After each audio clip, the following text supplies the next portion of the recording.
Mmm. Jiminy Cricket on a skateboard, that's good.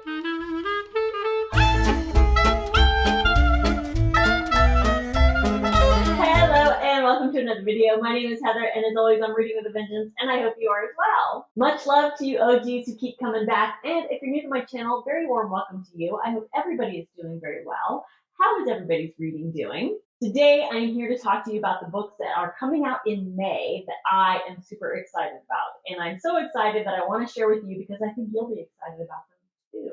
I've been doing this series for quite a few months now and I really love it. It's one of my favorite videos to do. I hope you enjoy it as well. I try to keep it at 5 books. Now, like you, I'm usually excited about way more than 5 books that are on the horizon. But for purposes of brevity in these videos, I like to just keep it at 5. But it just doesn't always happen. As a matter of fact, there are probably more videos that I've done that I've talked about more than 5 than there are videos where I've kept it to 5, if I'm being honest. But I've said it before and I'll say it again. It's my channel. I'll do what I want. So today I have 7 books. So I went over by 2. That's not so bad, right? I have 7 books to talk to you about that I am just super excited to come out in May. And just to give you an idea of how hard it is to narrow this down to 5, when I look up books that are coming out in the following month, there's usually about 10 or 12 where I am like, okay, TBR, TBR. And then I have to cut those down. Like, which ones do I actually want to talk about with you guys? Narrowing it down to 5 is no mean feat for me. When I narrow it down to 7, that means it's just absolutely impossible to cut off any more than I already have. So anyways, without further ado, let's talk about these books. The first book I want to talk about is, I think, a book that just book lovers are going to love because it is a book about a book. And that is No Two Persons by Erica Bauermeister. I have not read anything by this author. This is not a debut novel. But this book follows Alice, who is a writer, but she has been mostly a writer about short stories. But then a traumatic event happens in her life and it leads her to write her stunning debut novel. And this debut novel ends up being a mega hit. In this story, you're following 9 other people who read this book by Alice and are affected by it profoundly. You're following not only Alice, but you're following 9 other readers that just come from all walks of life. You have a teenager who is dealing with homelessness. You have an artist who's dealing with rage at the world. You have a professional freediver who is looking to push his limit. You have a widower who is dealing with grief. You have a bookseller who is looking for love. You're following these very specific, very different people as they read Alice's book and how it changes their perspective of life, and how it changes the way they view themselves and how it changes their lives on an individual level. And I think ultimately this story is just how books can change us and affect us in the most beautiful and surprising ways, and how books can just connect us all in the most beautiful way. So I'm really looking forward to this. No Two Persons comes out May 2nd. No! So yeah, I just noticed I didn't have my microphone on, so hopefully the sound will be a lot better now. I do apologize for that. So next on this list is The Covenant of Water by Abraham Verghese. I am super excited about this specifically because of the author. I read Cutting for Stone by this author and I absolutely loved it. It ended up being one of my all-time favorites. This is historical fiction and it spans from 1900 to 1977, and you're following 3 generations of a family in southern India. And this particular family suffers from an unusual affliction, and that is in every generation, at least one person in the family dies from drowning. So this book just has a bunch of stuff that are hot buttons for me. It's a family saga taking place over multiple generations. You've got different time periods. You have a different culture, and Indian culture I think is fascinating. And I think it is going to all be from the perspective of the matriarch known as Big Amachi, which translates to Big Mother. And we're going to be learning about how this big, strange family secret affects each generation through time in India. And I am here for it. The Covenant of Water comes out May 2nd. And you know this list wouldn't be complete without a debut novel. Next up is The Collected Regrets of Clover by Mickey Brammer. Mickey Brammer is originally from Tasmania, which is an island state of Australia. And of course, as you know, I love everything that is Australian. So this book follows Clover, who ever since she saw her kindergarten teacher die in the middle of a reading of a book in class, Clover has felt a little bit more connected with death than she has with life. And then as an adult, when her beloved grandfather dies, Clover decides to become a death doula. And if you don't know, a death doula is someone who helps people die in a more comfortable way. But even though being a doula is kind of Clover's calling, she spends so much time with death and the dying that she has kind of forgotten how to live. Until Clover meets a woman who, on her deathbed, has a dying wish. And that dying wish sends Clover on a cross-country trip that I think has something to do with a past love of the old woman's. And so Clover goes on this trip looking for answers to this story. And in doing so, she is trying to find out what she wants in life and what she wants in love. And while I think that's going to be the true core of this story, I think what's also going to be explored is how a subject that is normally off limits to talk about, like death, how that can be something that we can use to celebrate life. So I think not only is this going to be a really fascinating read, I think this will be a really popular one for book clubs because I think there's going to be a lot to discuss. The Collected Regrets of Clover comes out May 9th. Next on this list is by an author that we all know and I think most of us love, and that is The Making of Another Major Motion Picture Masterpiece by Tom Hanks. That title, though, that is a mouthful. We couldn't have shortened it just by maybe 3 or 4 words. Did I get that right? I have not read anything by Tom Hanks. The closest I've gotten, I think, to reading a Tom Hanks book was reading an Ann Patchett book narrated by Tom Hanks, which he did a fascinating job. But that's not what this video is about. So this book is in multiple timelines, and you start off in 1947, and you're following a soldier who is troubled. He has just come back from the war, and he meets his 5-year-old nephew, and he makes a pretty big impression on him, but then he disappears afterwards for 23 years.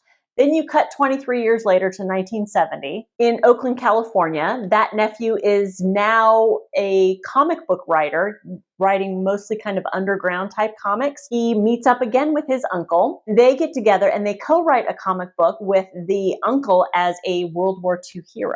Then you cut to the present day where a major motion picture director gets his hands on that 1970 comic book, and he wants to turn that comic book into not only a motion picture, but into a contemporary superhero movie. Think like the likes of the Marvel pictures. And then we start meeting the people who are involved in making the movie. We meet the eccentric writer-director. We meet the difficult male star and his beautiful leading lady and everybody in front of and behind the camera in making this movie. And I think the fun part of this book is that interspersed throughout everything that's going on are 3 comic books that were actually created by Tom Hanks. And I think there's a specific tie-in from those real-life comic books that Tom Hanks created to this story. So I'm fascinated by that. I'm totally hooked by that. I think Tom Hanks is super talented. I think he's funny, and I think that's going to come out in this story, so I'm really looking forward to it. So let's see if I can say it again without looking. The Making of Another Major Motion Picture Masterpiece comes out May 9th. Thankfully, the rest of the books on this list have titles with 2 words or less. Next on this list is another debut novel with only 1 word in the title, and that is Adrift by Lisa Brdeaux. Just a little smidge into the author. Lisa Brdeaux is a former aerospace engineer. I believe she's Canadian. And like I said, this is her debut novel. This is a mystery thriller, which would have my attention enough, but the one thing that did spark my interest even more than that is that I think it addresses climate change a little bit, without being a textbook. So this book follows S, and I have a feeling this is going to open up with a bang because I think the story opens up with S waking up on a sailboat in the middle of the ocean alone with no memory who she is, and she finds a note that basically just says, start over, don't look for anything in the past, and don't make yourself known. So you gotta love a good thriller that opens up with something like that. But of course, as I think any of us would do, S wants to find answers, so she sails to this town in hopes to find out what's going on. But the clues that she comes across lead her to believe that she was desperate to erase her former life, but she doesn't understand why yet.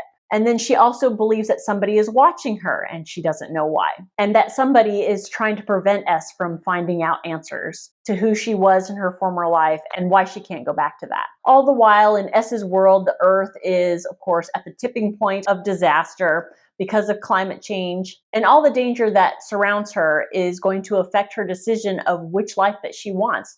Does she want to find out who she was before, or does she want to start something new and start over? So I think this is going to be a really unique take on a mystery thriller.